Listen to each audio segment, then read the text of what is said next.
Okay. I'm Ryland. And I'm Ken. Should we say it that way or should we?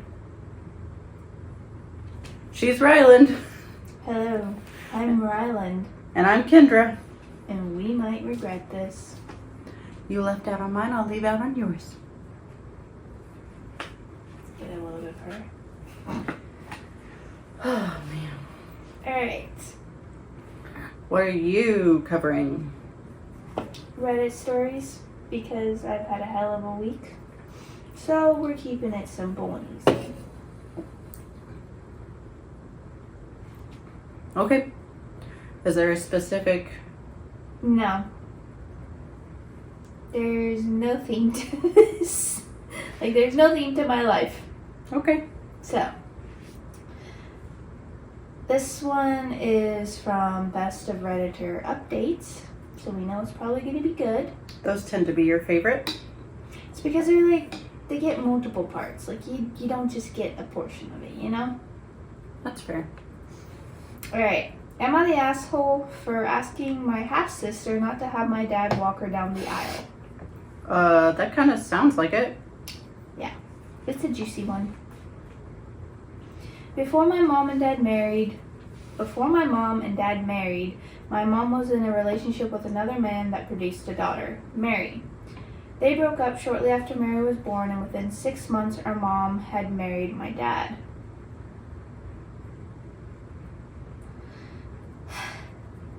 My brain is not braining today, and that literally went right over my head. I am so tired right now. Alright. I'm sure you understand it, so we're just going to keep reading. Yeah, so her mom, Mary's mom, 6 months later got married to the dad. Okay.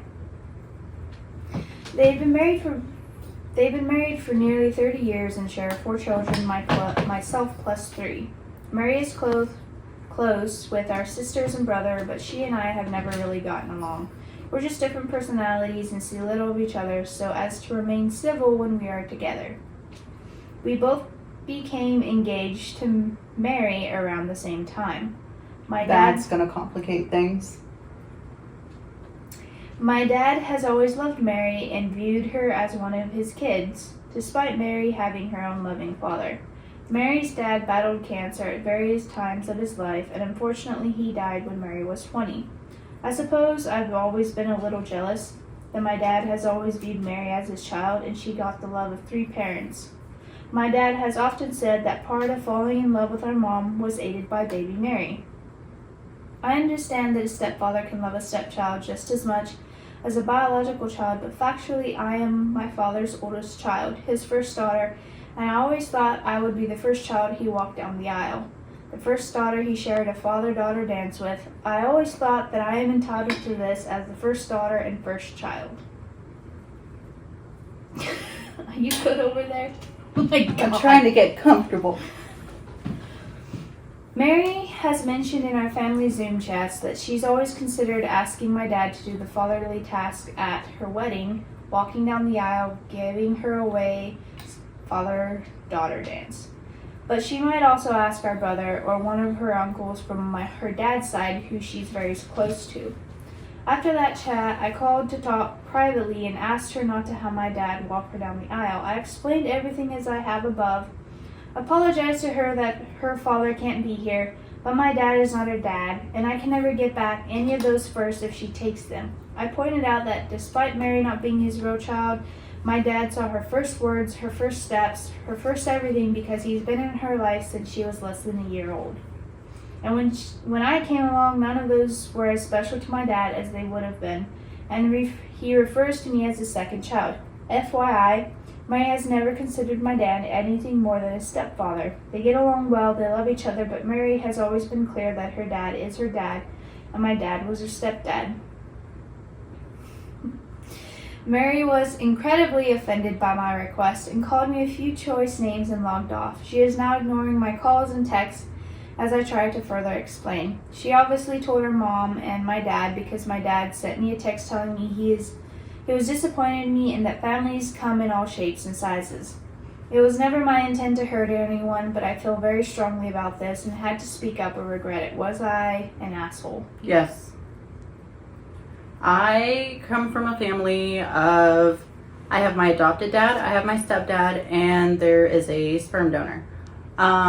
Working on the relationship with my sperm donor. We'll see where it goes. I'm very close with both my adopted dad and my stepdad. I'm so close with them that I had both of them walk me down the aisle, 2 father-daughter dances, and when I did a first look with my husband, obviously, but I also did a first look with my stepdad, my adopted dad, and my brothers. And I actually have, with my stepdad, he has a child who is his biological child, but I think he always wanted to have a girl. Mm-hmm. And I don't think that was in the cards for him. Obviously, it's not in the cards because he and my mom are older and they're not trying to have kids. So I was kind of that step in for him. Now, my mom obviously gets treated differently by his child, but I'm telling you right now, that man loves me like I'm his. Mm-hmm. They both do. One has been in my life since I was 4 years old, and the other one has been in my life since I was 12. And I'm 29. So, as someone who is in Mary's position, that's not fair. No, it's not. That I don't think that you have the right to ask that of your dad or her. That's not fair. That's Mary's day. It's not your wedding day. You'll still have all those things on your wedding day, but that's not fair. No, it's not. I 1000% think that you're the asshole here. Oh, she is. Everyone thinks so. I can't, is Mary's dad dead? Yes. Okay, that's even worse. Mm-hmm. Her dad died, and you have the audacity to ask her, hey, don't use my dad, use someone else. That's not fair. And, your wedding day is already stressful enough. Don't make it any worse. Oh, yeah. I know. Relevant comments. You're the asshole. One of your younger sisters could have gotten married first anyway. There's no entitlement to being the oldest sister and getting married first. Get over yourself. That's true. I'm guessing the OP probably wouldn't have made the same request of her younger sisters if they did get married first. OP, I would have done. Mary just happened to be the first half-sibling to get engaged. Wait a second, so if your younger sisters got engaged, you would have asked them to not have their dad walk them down the aisle or have a father-daughter dance because you hadn't yet? I mean, since you're asking, then yes. I have missed out on all the firsts. I wanted one thing for myself that wasn't compared to Mary's. Info. Are you 12 and addicted to Disney princess movies? Hey! OP. I'm 25, and what's wrong with loving Disney movies? Agreed. I'll side with you there. But I still think you're the asshole. Alright. Are you ready? Does she respond? Mary appears in the post Mary's side. Oh no. Comment 1. For the love of God, I think I might be Mary. Because this is literally what is happening with myself and my sister Lucy. When our brother said that someone on Am I the Asshole was posting something that was eerily similar to the fight going on, I thought he was joking, but obviously he is not. Hey all, I am Mary, the aforementioned half-sister. I even resurrected my old account just to comment here. Lucy, stop blasting family problems on the internet. You've already taken this to Facebook and you're texting all of Mom's family. You need to stop. You aren't even actually engaged to Hunter yet. You've only been together for a few months. You know, Seth and I have been together for 7 years. Seriously, you've always been irrational, but this is absolutely ridiculous. You need to take this post down and stop telling a half-skewed version of facts. If anyone would like to know the parts of the story that she is leaving out, feel free to message me or comment here. There's a lot more going on here than my sister is letting on. I'm sorry, everyone. You're investing yourselves in a half-baked drama without all the facts. My sister has always done this. I'm so sorry she's brought you all into it. I'm sorry. Edit. I hope I've cleared this thing up a little. At least you had the rare opportunity to see the other side of the argument. I'm glad my brother subs Emma the Asshole and saw this when he was sorting by new. Normally he scrolls past anything with weddings, But he said this one sort of just hit home because of what's going on, and he knew it was us from reading it. I'm going to go away now. I'm tired. I've got to work in the morning. I hope this has been helpful to some. Thanks everyone for listening. Good night. Lucy, get help. Love you. Lucy, you dirty dog. Lucy responds, oh no, I'm Grace, so go away. excited. Someone replies, actually, I think we all want Grace to stay. I would like Grace to stay. Someone else comments, I'm getting the popcorn ready.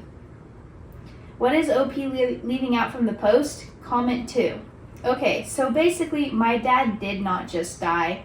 I was his next of kin and had to order life support turned off because at the end of his life, he neglected to make a will or a DNR or anything stating his wishes.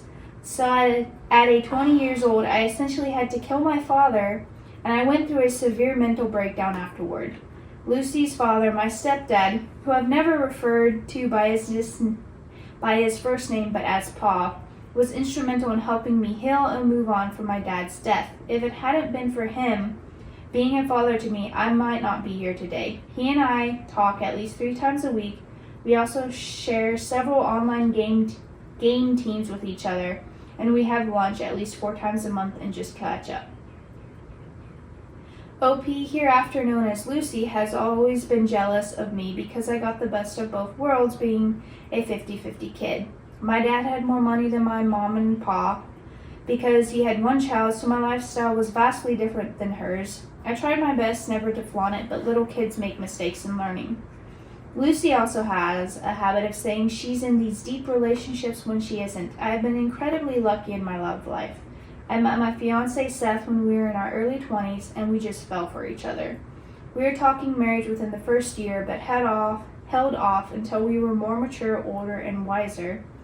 Ever since then, Lucy has dated, in quotation marks, men and acted like they were her soulmates. In truth, she basically stalks these poor guys and goes full-on overly attached girlfriend until they break up with her. And she spends the next decade talking smack about them when she is the problem in every relationship. She has been dating a guy for a few months, and then Seth and I officially announced our engagement, and suddenly she and this boy are engaged and are in love, and she's finally found the one person to make her happy forever.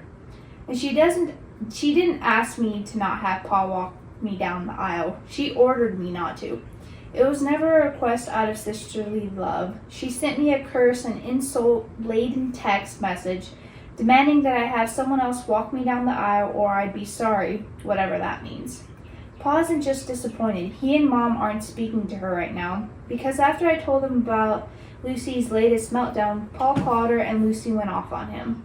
Oh, and Lucy also told me that if I wanted Dad to walk me down the aisle, then I should consider investing in a shovel or a backhoe, hoping the human decay process isn't too far along. Yep. But wait, there's more. Comment 3. Let me see. Since Lucy wants to air dirty laundry in public, then I see no reason why I should refrain. It's cathartic, I suppose. I once won a very prestigious local writing competition, and Lucy was so angry that I did that she burned a box set of my favorite books. I was bought a small car when I was 16, and Lucy was so angry that she wouldn't carry Underwood on it. She spent the entirety of my dad's funeral mocking it because he was Catholic and I was raised Catholic as well, and his funeral was a high mass.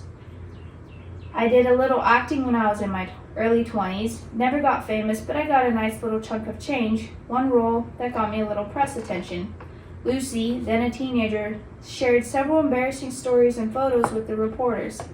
Fortunately, I can find no trace of any of it online, so I guess I got saved. Oh, my dad, a second-generation Italian-American, took me on a trip to his town his ancestors came from in Italy before they immigrated, and Lucy sent me several Wikipedia articles on plane crashes. But fear not, she's like this with all our other siblings as well. Lucy. Girl. You need help. Like, family therapy help. And maybe just therapy for yourself, because that's not fair. You definitely did not give the full story. Oh no, she just straight up lied. I mean, I understand that, you know, you're the first daughter, but I mean, technically you're not. And regardless, you're not even engaged. You lied about your engagement. Mm-hmm. I don't think the parents are wrong for not speaking to her. Oh no, absolutely not. I would not speak to her. If my sister did that, I would not speak to her. Oh no. That's insane behavior. And your little comment about her digging up her dad, that was too fucking that's hard. horrible. And we're morbid people. Mm-hmm. Now, do we make jokes? Yeah. But yeah, we do. that's how we deal with our trauma, so don't come at us. But also, we are not, I after your dad died, I never said, hey, for Father's Day, let's go dig up your dad. No. And you didn't send me a insult, curse-laden text message about it either. I actually offered her my parents. She did. And they have pretty much accepted her, so. No, not pretty much. They have accepted her. It's okay. We have a morbid sense of humor, Joey. This man is amazing. Please let me preface this. And he has a very morbid sense of humor like me. That's why they're together. Yes. And he knew this would be funny. It was... I don't remember when. It was around the funeral time. We were stopping at someone's place and he's like, I hope this is not too far, but since you're an orphan now... That's different than like texting your family member and being like, hey, go dig up your dad for your father-daughter dance because you can't use mine. Yeah, that's completely different. And honestly, that's not your decision to make. That's your dad's. Mm-hmm. That is not Lucy's decision. That is her dad's. Her dad should get to choose yes or no. And if he's not comfortable with it, then he'll say no. But you also didn't tell us that your sister calls your dad, Pa. You made it sound like she calls him stepdad. And that's shitty. I don't really like you, Lucy. I'm going to be honest. Mm-hmm. You're probably never going to meet me, and you're probably not going to listen to this. But if by chance you do listen to this, I don't like how dirty that was. I really don't. Oh, that's not the end of it. Oh, no.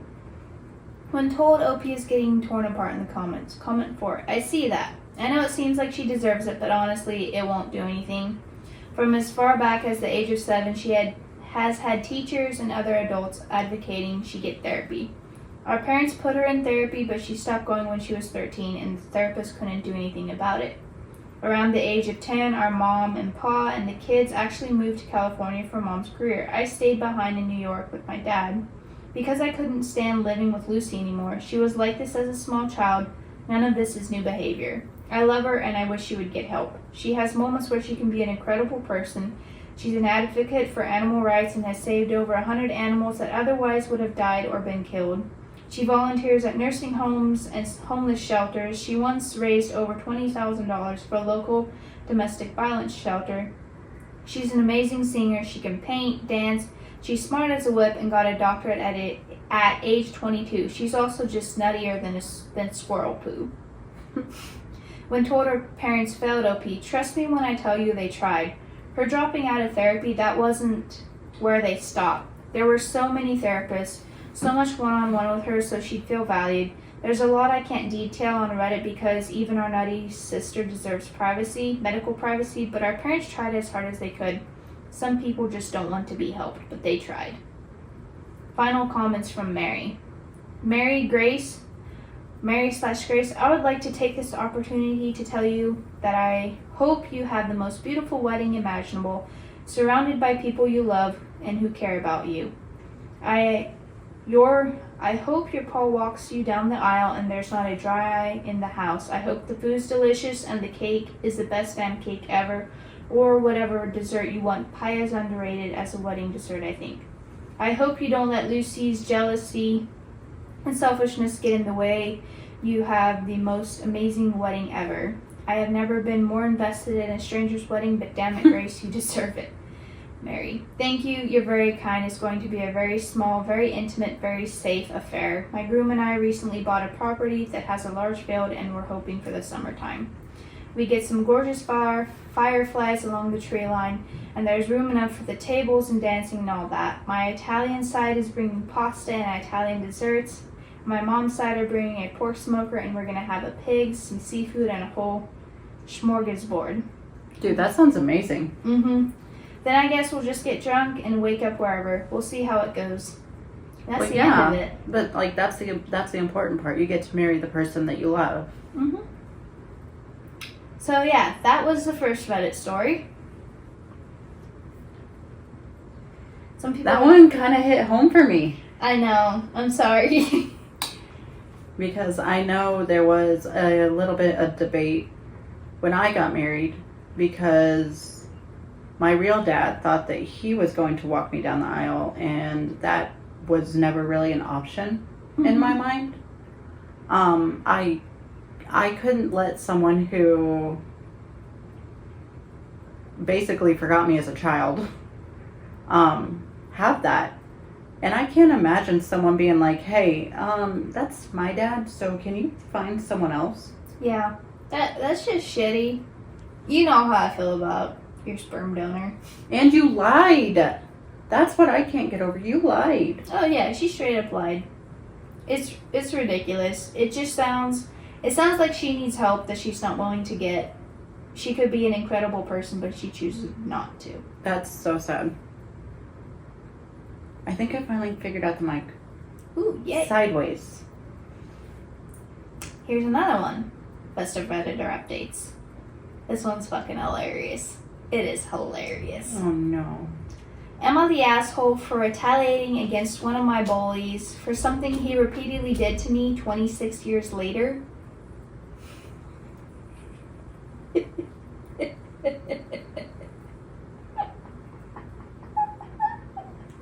Okay, I'm gonna read it. Okay, so this concerns me and a certain bully from a long time ago. I'll just name him Slam. In 1997 and 1998, when I was 13 and 14 respectively, for utterly no reason other than the fact that I was the only half Australian boy in my school. I was 1 and 2. You weren't even born. No.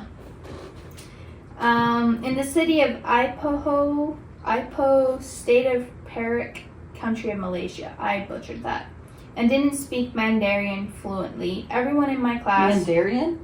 Mandarin, sorry. I'm tired. Fuck off. Mandarin fluently. Everyone in my class, and the class 1 year senior to mine, decided to pick on me. I was literally the definition of underdog and outcast. Any type of bullying, you name it, I suffered it. Pinned to the ground and punched, got that. Water balloons on me out of nowhere, truly versed in that kind of suffering.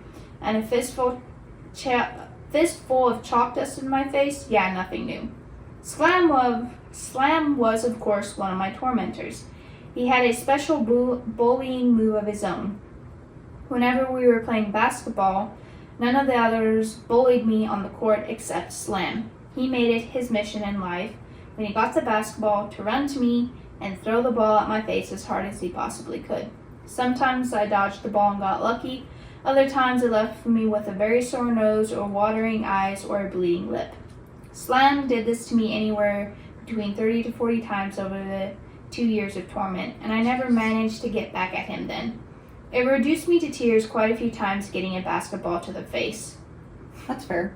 Yeah. Now I am 40 years of age. Slam, being senior to me, would be 41. As luck would have it, as I was perusing a sports goods store in one of my city malls, I saw Slam, working as the manager for that store. I know. Be the bigger person.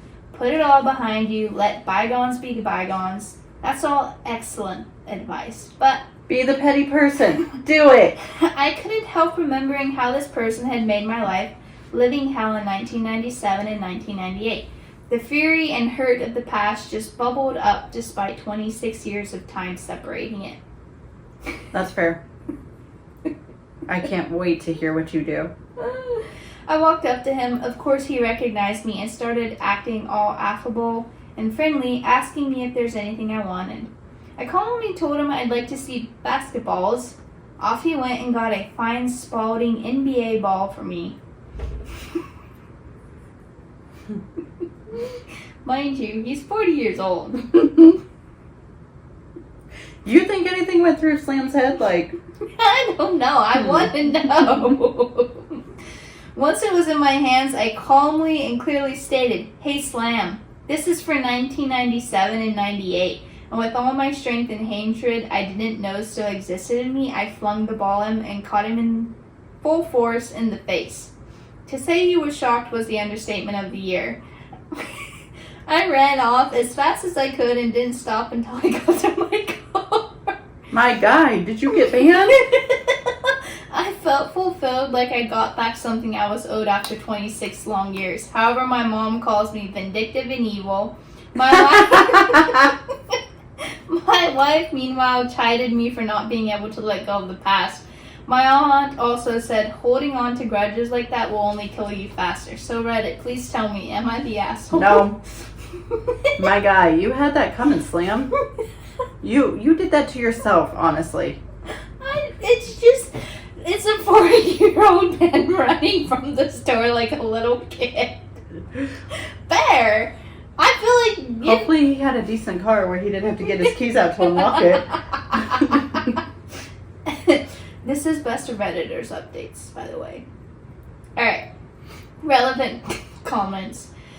I mean, this is fucking hilarious, but not the best way to handle the situation. If you would have verbally confronted him, maybe he would have even apologized. We all did things we regret as kids. I don't think he wants the apology. I think he wants payback, and I think that's what he got. Not sure if he would have apologized. Out of 23 tormentors, only 2 have ever apologized to me. One did so, and even accompanied his apology with a gift, a bottle of red wine. The others just said his sorries, but I accepted it. The rest, the few times I've bumped into them, they never seem to recall that they were part of that group that rained down hell on me in 97 and 98. I had girls like that in high school, and they still act like they didn't do anything to me. Yep. Not sure about the asshole, but certainly childish and a bit of a bitch, honestly. I mean, if it had been one thing if you stood your ground and finished the confrontation, but you ran out of there like a frightened cat. So what exactly have you proved to Slam is something you should ask yourself. Not to fuck with people. Yeah. I admit I probably should have stood there and took what was coming to me, or maybe even fought it out. But fight or flight response took me, and my brain decided on flight. Cowardly now looking back at it? Yes, indeed. I agree with your response. I like this OP. I want to know if he got banned.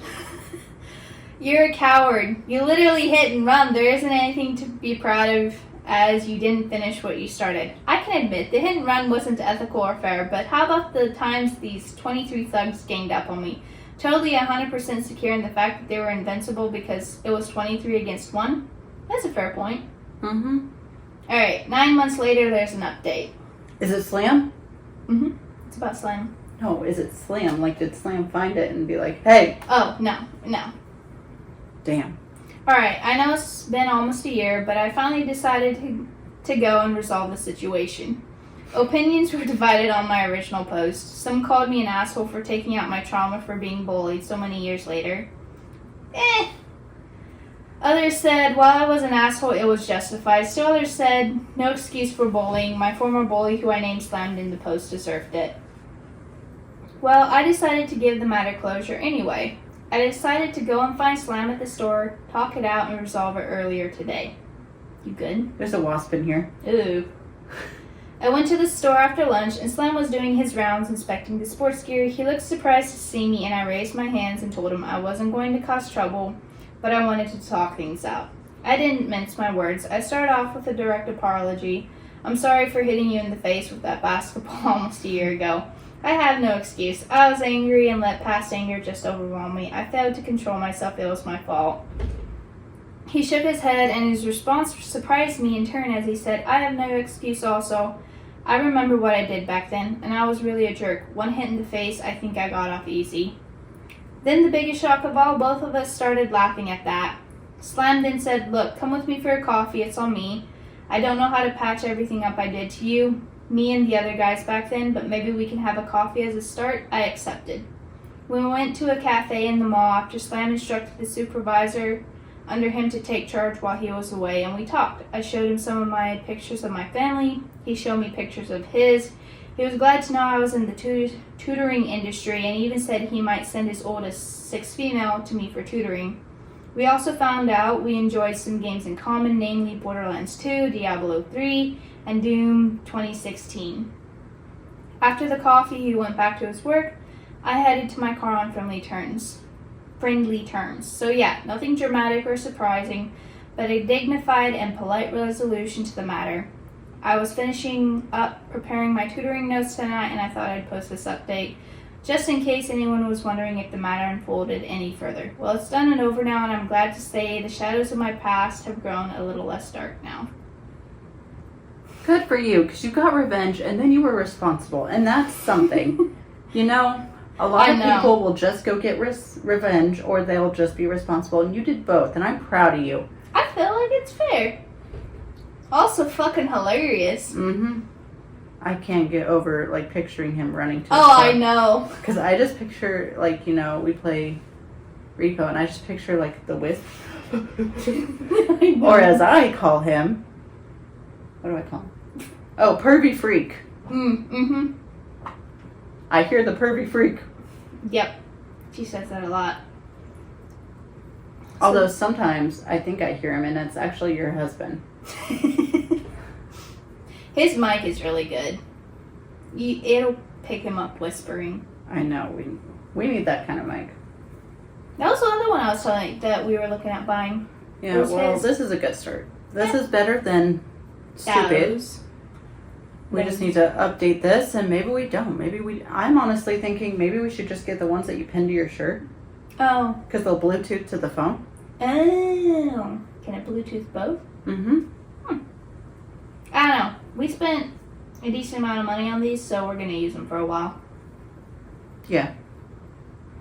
Now that we've kind of figured out how to use them. Yes. We've spent quite a bit of money, last night when my husband was trying to teach me, he was like, you have to be right on it just like this and talk like this just into it and not touch it. I'm like, how do you do that? Because it picks me up here, but it doesn't really pick me up here.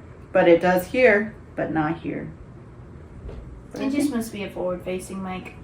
I think we can change that. I just don't remember how. I don't know. There was a button or something. Mm-hmm.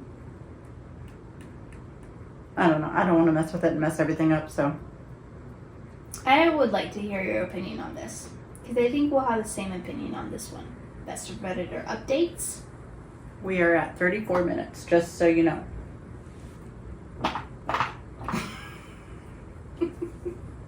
It's popping off today. Literally. Quite literally. You have to tell me if that got caught. I'm going to try to edit it out. Because now that I use iMovie, I think it'll be a lot easier. Oh, yeah. Alright. Let's see. Am I the asshole for refusing to give up the master bedroom to a friend's boyfriend during a group cabin trip? I think we'll have the same opinion on this one. But Reddit has weird opinions. Okay. We'll listen and we'll judge. Mm-hmm. Posting on a throwaway because my girlfriend knows my name. My friend group, me 26 male, my girlfriend 25 female, and friends J 25 male, 25 male, Eva 26 female, Liam 25 male, and Frank 26 male. Why do you have so many friends? How do you have so many friends? I think they're all couples. And that makes sense. Or most of them are in relationships. That's fair. My friend group has a tradition of renting a cabin every summer/winter. The cabin has a master bedroom, double bed, a twin room, 2 single beds, and a loft, 2 single beds, and a pull-up couch in the living room. My girlfriend and I have always paid extra to use the master exclusively. Everyone else shares shares the remaining beds. And Eva usually takes the couch since she snores and doesn't want to room with a guy. This year, Frank asked if his boyfriend Ed, 28 male, could come with us. None of us had met him, hadn't met him, but Frank said he'd cover meals to make up for the cost. Ed seemed nice at first and paid for the dinner the first night, which was cool. Problems started when we got back to the cabin. Ed said he and Frank wanted to take the master bedroom. I told him, maybe a little harshly, that my girlfriend and I usually use it since we pay extra. Ed said he didn't get what the big deal was and that we could sleep in one of the single beds or the couch. These single beds are small and could not comfortably fit 2 people, plus Eva would have to share a room with one of the guys, and she didn't want to. Ed said that my girlfriend and Eva could share the couch and I could room with one of the other guys. I didn't want to room with a guy when my girlfriend and I have been together a lot longer, and there's no reason for me to get to room with someone else in favor of a couple who's been together less than a year. Jay and Liam tried to help, like giving Ed and Frank a couch so they could sleep side by side, but Ed said he didn't feel comfortable in open spaces and insisted on the master. Ed and I argued more. He called me homophobic, saying I didn't support his and Frank's relationship by letting them share a room. I was about to shout when my girlfriend shut me up and told Ed we'd take the couch. Hey guys, I'm just now realizing something. Happy Pride! Oh, yeah. It is Pride Month, isn't it? And we love you all for it. Anyways, go on. We didn't see them much of the rest of the trip. I mostly hung out with my girlfriend and Eva on hikes. Ed and Frank used the master and left a few days earlier. My girlfriend Jay, Liam, Eva, and I have been talking about what happened. Jay supports me, but Eva and Liam say I made a huge deal out of nothing, and that letting them have the master for a week wasn't a big deal. Even my girlfriend says I took things too far by keeping everyone up. I'm still pissed about being kicked out of the room, but I think I might be the asshole because it was late and everyone wanted to sleep, but I kept dragging out the argument, and I didn't welcome Ed after he argued with me. Am I the asshole? No. No. I don't think so at all.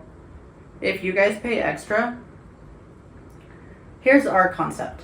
If you plan the trip, you get the master. Yeah, that's the way it works in our group. Yeah. And now if we were like going, like if I planned something and it was around your anniversary, I would give you the master. Mm-hmm.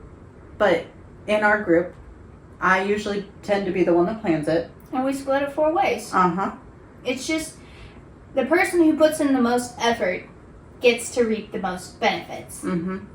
So the fact that they actually even paid extra and they still had a problem with it, no, you're not the asshole. And, you know, if like when we go stay places, and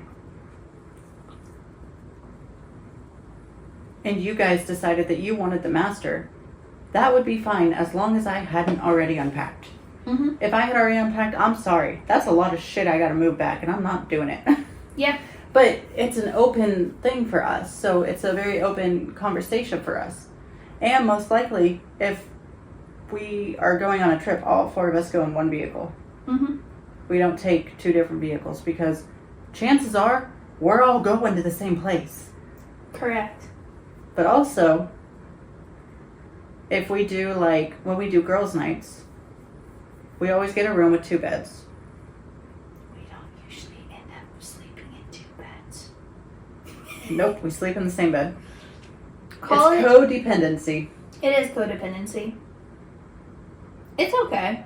I'm It's not fine. weird. I'm fine with it. I mean, She's like my sister. mm-hmm. But what I'm saying is like when we do things like this, it's not a battle to see who gets the master. No. But also, we usually stay in like really good places that has. Decently sized beds, at least queen beds. We don't normally stay in places that have like twin beds. No. They either have king, queen, or full. Because, yeah, I mean, we both have California king beds, so Yep. we will pay the extra amount Yep. to have at least a queen or a king. Yeah. Preferably king. Yep. Because that's still a downgrade for both of us. But, you know, like, when we got married, we rented that house. Well, no, let's use my birthday as an example. we rented that house. There was 3 bedrooms, and they all had 2 had kings and 1 had a queen. Or I thought it was like yours had the king, and then there was 2 queens. Maybe it was something like that. But regardless, my husband and I got the master, but it was my birthday. Yeah. Duh. Did I find the house? I think so. I found the house too. So it was my birthday. Now if we went out for your birthday, you would get the master. But it's not something that like we trade on and off. It's just honestly whoever puts in the most effort or whoever it happens to fall on.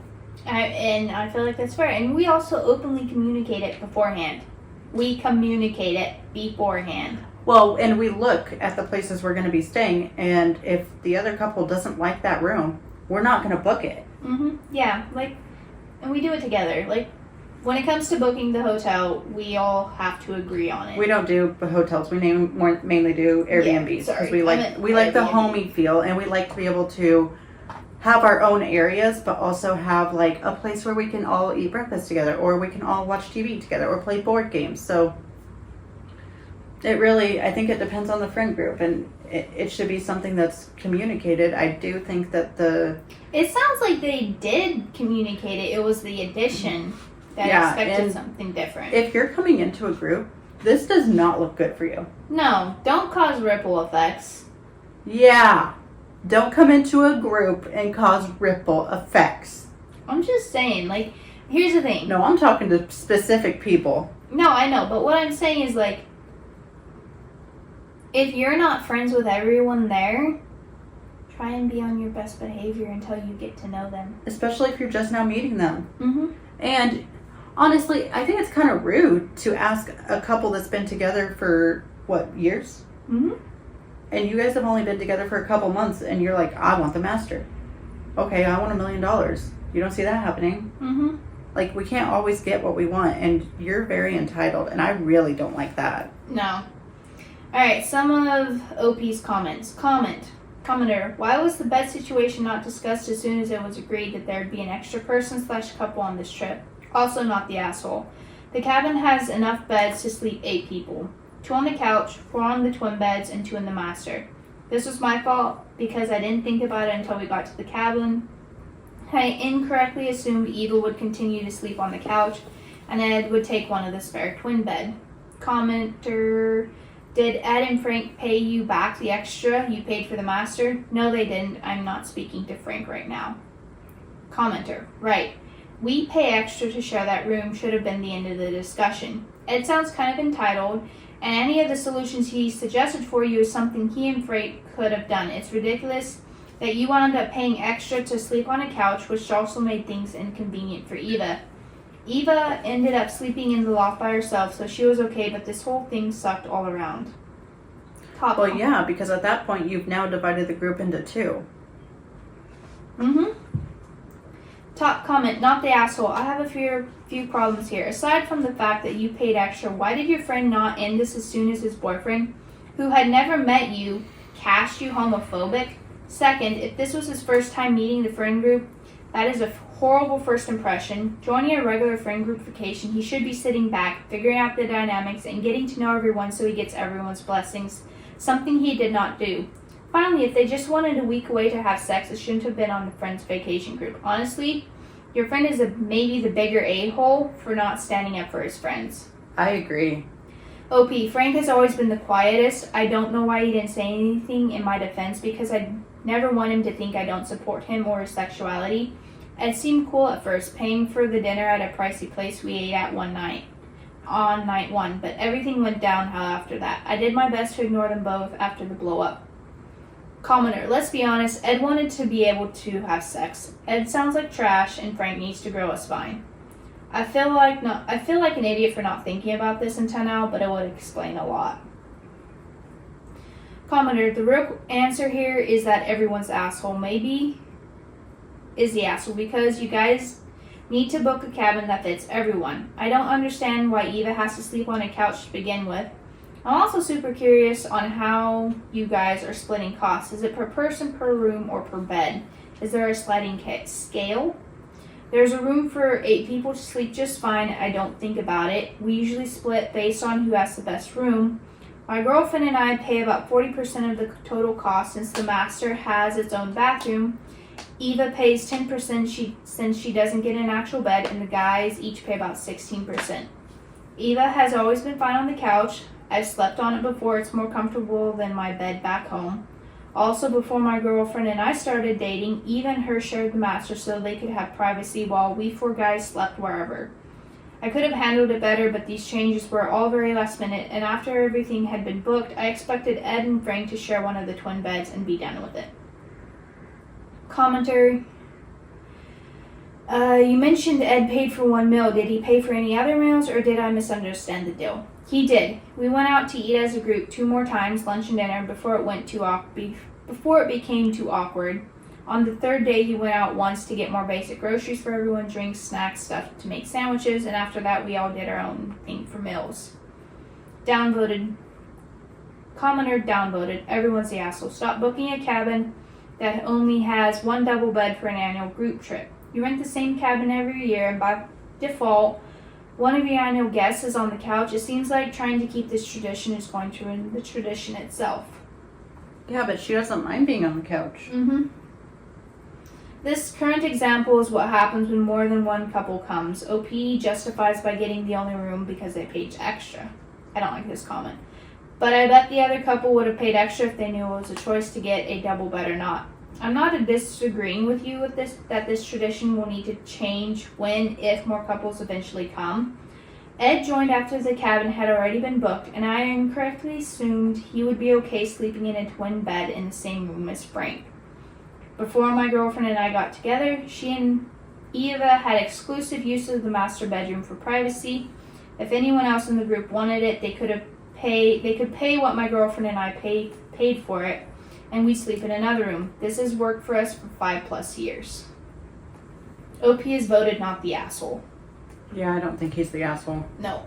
Update post 12 days later. I had some people ask, so I wanted to update. Thanks to everyone who commented. I realized I need a bit of distance from this group for not having my back. On the money issue, I spent some time trying to work out the cost breakdown. Since many people asked about the numbers, all prices have been converted to US dollars. The total cost for the 7-night cabin stay was about $1,744. That's not bad. My girlfriend and I covered half of that, 3.5 nights, and the other half was split between Frank, Liam, and Jay. Eva paid for gas. She drives a van for work, so she drove us all up, which came to $199. Ed paid for 3 meals and snacks, which came to $230, $157 for the first meal, and $73 for snacks and fast food runs. What everyone paid: me $436, girlfriend $436, Frank $290, Liam $290, Jay $290, Eva $199, Ed $230. So Ed covered almost the cost of 1 night, but it was significantly less than my girlfriend and I paid for the master. The 6 of us have been going to the same cabin for 5 years, and before my girlfriend and I got together, she and Eva used the masters. The others are more than welcome to use the master if they pay what my girlfriend and I do, which I see now might not be super fair to them since we're the only couple in the group, so that we can afford it more easily. Like Minnie said to do, I texted Frank and asked him to pay me and my girlfriend for 1 night stay on the trip, $290. It might have been a little under, but I didn't want to argue anymore, and my girlfriend told me to sort this out and drop the issue. Frank paid me a few days later and asked if we could meet so he could explain what happened at our local bar. I was to see Ed there when my girlfriend and I arrived. It took some time for the conversation to start, but Ed eventually told us his relationship with his parents has been rocky due to his sexuality. A few months before the cabin trip, he brought Frank home for them to meet for the first time, and his parents made him sleep in separate rooms. Ed said his folks implied that he and Frank would be kicked out if they didn't. He said that when I refused to let them use the master bedroom, it brought up those bad feelings, and he misdirected his anger at me. I totally don't buy that explanation, not the full extent of it, but I can understand how not being allowed to share a bed might bring up bad memories for him. For Frank's sake, I agreed to let it go and told him I appreciated the apology, but I still need space. I'm not ready to pick up where we left off. My friends usually talk about another trip in November at this time, but I think I'll find somewhere closer to go with my girlfriend so I don't have to deal with this group drama again. I'm still not entirely over her not having my back either, so nothing's in the work right now, thanks again. Those are all valid concerns. I'd be pissed. I would be livid. I can't believe the audacity. Mm-hmm. That's insane. Oh, I know. You want to do another one? You're at 52 minutes. I can finish the comments. Okay.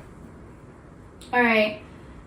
Some of OP's comments. Commenter info. Did girlfriend really pay her share or did you pay in her name?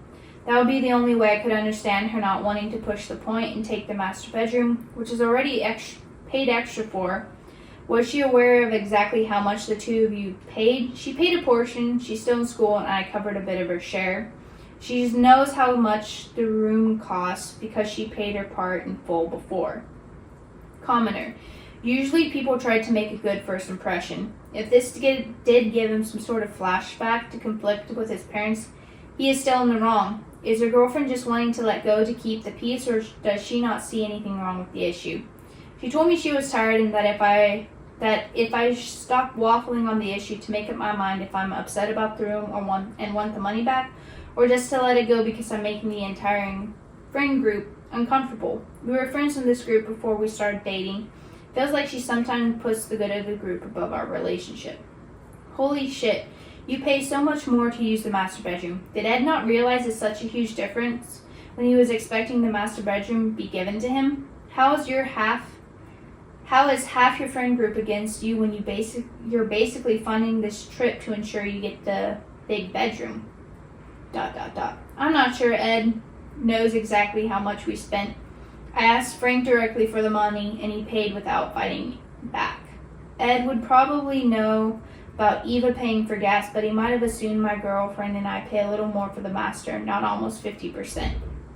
I won't be seeing him if he's at any social things we do. I'm avoiding the group as a whole right now. Top comment.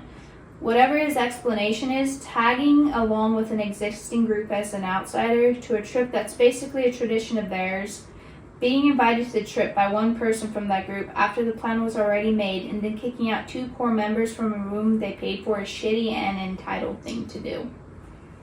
One more interesting comment and response from OP. Commenter, just wanted to say that it probably felt really shitty that your girlfriend didn't have your back, but often women are trained from birth to people please, depending upon her upbringing and all that. She might have seen her situation as helping smooth things over, avoid conflict at all costs, sacrifice yourself to serve others. Yes, I know that sounds extreme, but that's the kind of programming most women are trying to remove from themselves. My last partner was explicit. You need to have my back no matter what. Until he spoke those words to me, I didn't actually understand how important it was to him. After that, I never didn't have his back. Had the conversation. Realize that she's coming from a different place, but next time, now she now knows because you've been clear with her. She needs to have your back, but you also have to ask her what's going through her head. To a lot of women, conflict equals danger, and as we as a smaller sex often compromise ourselves to keep social situations running. So you need to have her back too and work together as a team. Talk it out before as a team and present as a united front. Just my 5 cents.